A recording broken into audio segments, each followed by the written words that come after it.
Hello there. So this is something that I've wanted to talk about for a while now. There were 4 Call of Duty games released for the PS2, which is really not the console that most people would associate with the franchise. But regardless, and for better or worse, these exist. I actually really enjoy a lot of the early Call of Duty campaigns. In fact, I still think Call of Duty 2 is a great game. And of course, games like Modern Warfare and World at War still hold up nicely to this day. So as someone who doesn't care quite as much about multiplayer, these should be a dream come true for me, right? Well, we'll see about that. Also, if I was going to play all of these games all the way through before making this video, well, first, I'd probably be seeing in 480i for the rest of my life. And secondly, it would take me like a year to make this. So for the benefit of everyone involved, but mostly me, I've only played the first few levels of each of these. I feel like that was enough though in most cases to get a general idea of the game. I'll be talking about these in the order they released, which means we're starting with Call of Duty Finest Hour. Let's get into some gameplay and talk about it. But before we begin, if there's a certain game that you want to see me talk about and you don't really care about the others, I'll be implementing some timestamps down in the description for each section, and you should be able to use YouTube's chapter feature as well if I can figure out how to do it. I'll also just be doing a ranking at the end from worst to best, so if you just want to watch that to see my general opinion on these things, go for it. I also want to quickly apologize for the quality of the gameplay footage in today's video. I was using a new method and I didn't realize how much it sucked until after I recorded everything. So this is all I've got. I just wanted to mention that because that's not how it's always going to be. I'll be going back to my old method in the future. Okay, now we can get started. Call of Duty Finest Hour was released in 2004 and is notable for being the first console Call of Duty game. Instead of a direct port of the original Call of Duty that released on PC, console owners got a completely different game. Like every other game I'm talking about today, this is set in World War II, if you couldn't already tell.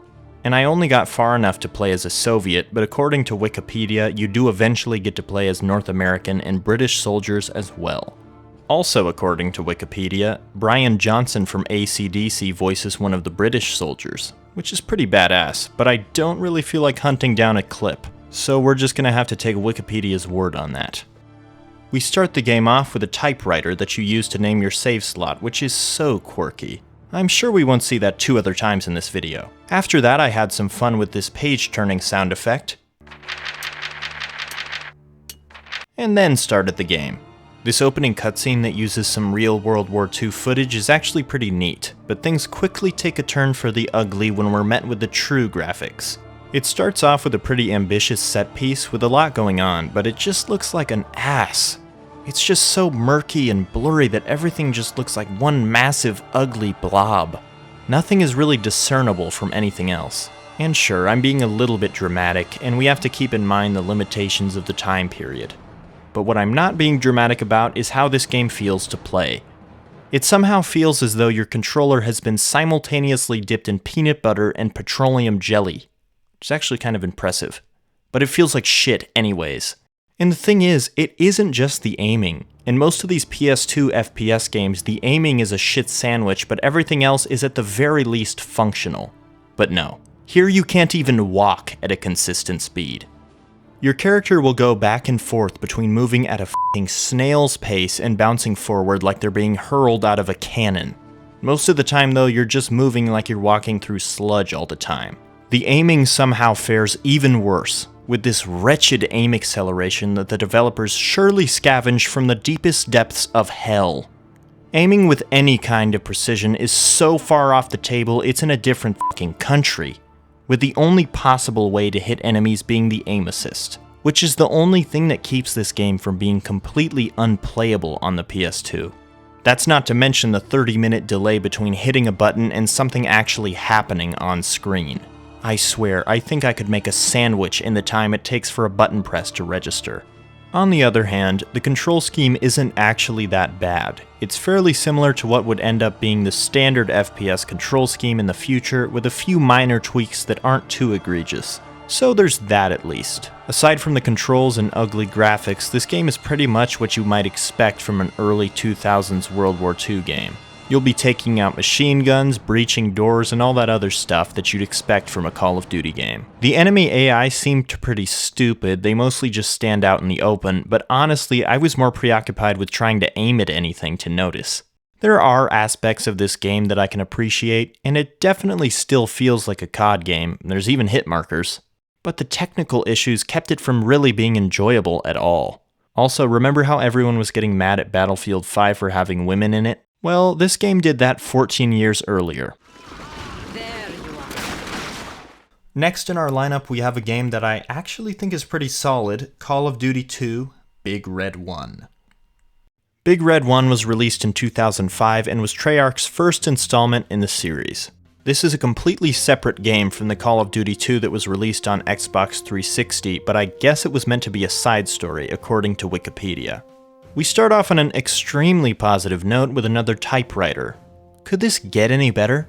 The documentary-style cutscenes are narrated by Mark Hamill, which I did notice while playing, but I wasn't 100% certain it was actually him until I googled it. Known as the Big Red 1 for their distinctive arm patch, the fighting first set sail from New York to the United Kingdom in early August 1942. And then, as soon as I got in the game, the first thing I picked up on was that Robin from Teen Titans was part of my squad. Man, I can't wait to put this baby to some real use. I wonder if he's gonna uphold his no-killing rule. Speaking of my squad, this game's story revolves around the US Army's 1st Infantry Division in World War II, which was actually called the Big Red 1 in real life due to the appearance of their patch. And I believe that the campaign does at least loosely follow the events that the division participated in. Most Call of Duty games around this time would have you jumping around from soldier to soldier, which is cool because it allows for more variety, but I like the idea of following the same division for a full game as well, especially considering it was a real thing. The banter between squad members is actually pretty funny and entertaining too, which is definitely a bonus. Graphically, this game obviously doesn't look incredible by today's standards, but after you get used to the resolution, it looks okay. One of my favorite parts about the original Call of Duty 2 on Xbox 360 was the North Africa setting that some of the levels had, and I was surprised and glad to see that they included it here as well. The quality of the animations and movement are also much better than what we saw in Finest Hour, and the combat is a night and day difference. By no means does this game feel amazing to control, and the aiming still isn't perfect, but I did get used to it after just a few minutes, while in Finest Hour, I never got used to the shitty controls. The control scheme is also basically unchanged from Finest Hour, which is okay because that's one of the only aspects of that game that didn't suck. By far, the most important addition to combat in this game is the snap-to-target aiming system that players of more recent Call of Duty games should already be familiar with. This basically means that each time you aim down your sights, you will automatically snap to a new target, which expedites things a lot and keeps things from feeling too sluggish. Like I said before, aiming doesn't feel incredible or precise, but it works well enough, and it's a lot better than Finest Hour. There's substantially more stuff going on in the levels here, with more set pieces, scripted events, and vehicle sections. I also noticed that significantly more weapons were available in this game, even compared to the 2 games that I played after it. Though I can't say for sure that there's more as I only played a few levels. Enemies aren't exactly Einstein or anything, but they sure look like them compared to the dudes in Finest Hour who just stand around waiting for you to do something. These guys will at least take cover and throw grenades. Probably the most important thing regarding the enemies is the fact that there's more of them, with much more elaborate level design that makes things feel a little more intense and gives combat segments more weight. In Finest Hour, you pretty much just move from room to room or area to area, take out the 3 or 4 guys that occupy said area, and then move on. In Big Red 1, there's a lot more large-scale battles, where you'll have guys on MGs, artillery fire, and just a shit ton of soldiers firing at you. This is a game that I would actually recommend, with the caveat being that you should probably get the Xbox version and play it on the 360. In fact, I did that same thing a few years ago. I also have Finest Hour on Xbox because I'm just f***ing crazy, I guess. Next on the agenda is Call of Duty 3, which I've always felt is a little bit underwhelming compared to Call of Duty 2. Unlike the other 3 games that we're talking about today, this is actually a direct port of the 360 and PS3 version, making COD 3 essentially the only mainline Call of Duty game available on the PS2. It was released in 2006, and wow, another f***ing typewriter. We start up the actual game and oh shit, the aim acceleration is back. This is also the only game I played where I didn't notice any cool voice acting tidbits. Except I think there's something wrong with this guy. Hey, you! What's your name? Nichols, right? Come get your gun. I got $5 says you can't hit 4 in a row. Like, is that even a real accent? Later on, I tried to start a sick concert and set the mood with a smoke grenade, but the other guys just weren't having it. In the few levels I played, I didn't notice anything remarkable story-wise, but I have played the full game before, so I am aware that you will be hopping between soldiers in different countries, like most of the other Call of Duty games from this era. The graphics here are very similar to Big Red 1, with the main difference being the god-awful frame rate.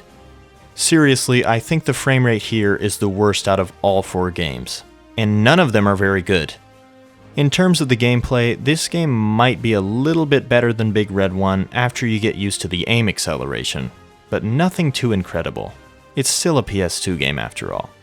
The best change is probably the control scheme, which is now essentially the exact same as the newer Call of Duty games. Otherwise, it basically feels the exact same as Big Red 1, with similar combat overall as well, probably because they were both developed by Treyarch, honestly. As I mentioned when I introduced the game, I've never necessarily loved this game, even on the 360. I think it's mostly because I like Call of Duty 2 so much, and I genuinely believe that that game is substantially better. Even the graphics look better in that game to me. This game just looks a lot muddier with much less visual variety than COD 2, and those aren't just PS2 issues. All of the environments are very similar and none of them are particularly interesting, which, combined with gameplay that just seems more repetitive to me, makes this not really my favorite Call of Duty game. The only interesting thing that happened to me this time around was when I started spinning inexplicably.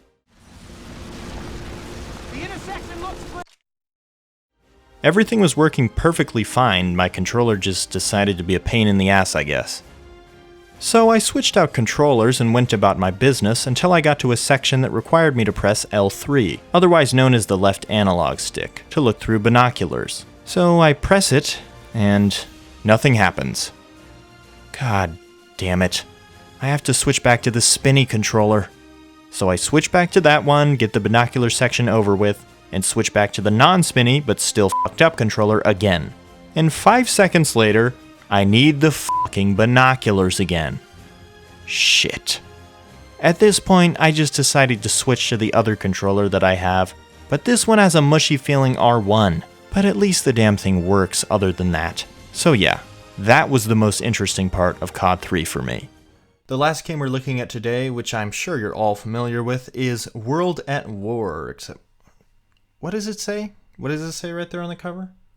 Oh, excuse me. This is World at War Final Fronts. So this is actually not World at War, despite the cover being deceptively the exact same. It's actually a different game yet again, with a T rating nonetheless, which is funny considering that World at War is probably still the most violent COD game there is. The cool thing about this though is that the game is completely exclusive to the PS2, which actually made me pretty excited to give it a go. Final Fronts was developed by Rebellion, who are most notable for the Sniper Elite series and the old Alien vs. Predator games. And I was honestly surprised at how much of the actual World at War carried over into this adaptation. The most obvious is some of the names of the main characters, but the game does start off similarly as well, with battles against the Japanese and similar environments. The game also doesn't look quite as much like a pile of butts as the others, which my eyes appreciated.